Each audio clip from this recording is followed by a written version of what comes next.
आकाशवाणी मध्य प्रदेश से प्रस्तुत हैं प्रादेशिक समाचार।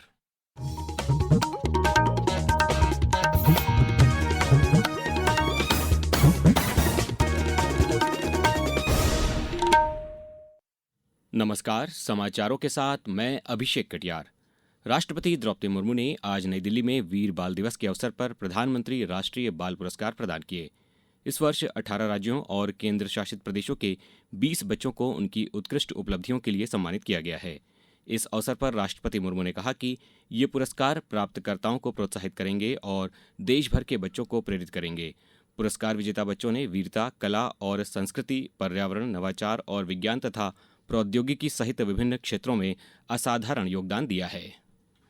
आप जैसे वीर और प्रतिभाशाली बच्चे निरंतर अच्छा काम करते रहेंगे। ये तो शुरुआत है, जिंदगी बहुत उड़ान करने के लिए बाकी है। मुझे लगता है आपके प्रतिभा से भारत जरूर उत्साहित होगा और बहुत सारे बच्चे आपको फॉलो करेंगे। वो भी अपना अपना हुनर दिखाने के लिए वो भी प्रयास जरूर करेंगे।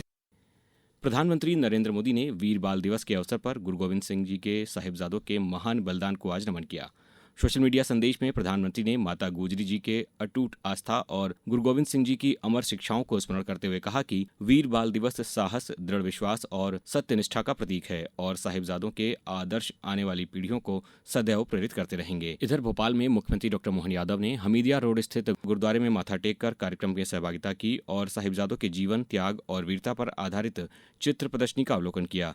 वहीं प्रदेश के सभी स्कूलों में आज वीर बाल दिवस के अवसर पर चित्रकला, लेखन, कविता और वाद विवाद जैसी गतिविधियां आयोजित की गईं। साथ ही नई दिल्ली के भारत मंडपम से होने वाले राष्ट्रीय कार्यक्रम का सजीव प्रसारण भी विद्यार्थियों को दिखाया गया।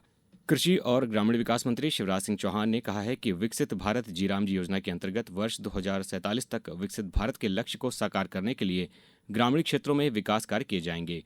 डीडी न्यूज से बातचीत में श्री चौहान ने कहा कि इस योजना के अंतर्गत प्रत्येक ग्रामीण परिवार के लिए वैधानिक मजदूरी रोजगार गारंटी 100 दिन से बढ़ाकर 125 दिन कर दी गई है।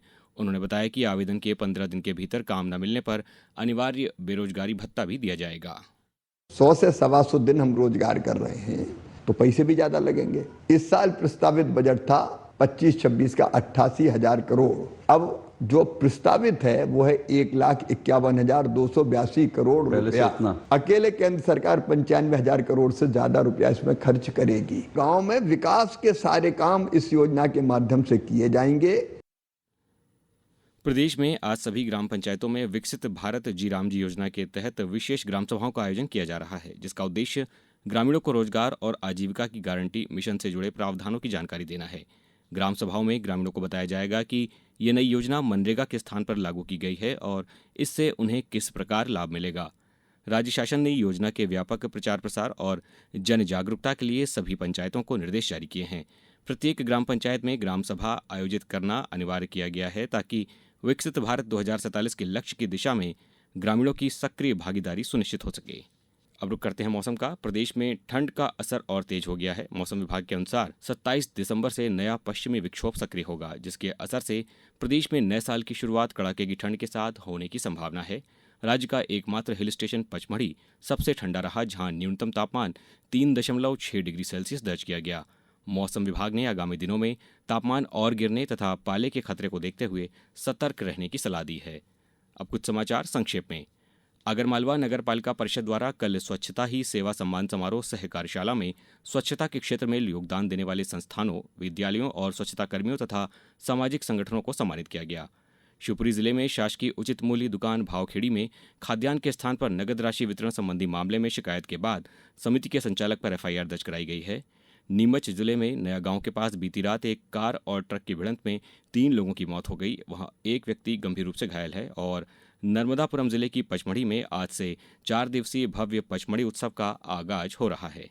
इस बुलेटिन में बस इतना ही। अगला बुलेटिन सुनिए शाम 7:10 पर। नमस्कार।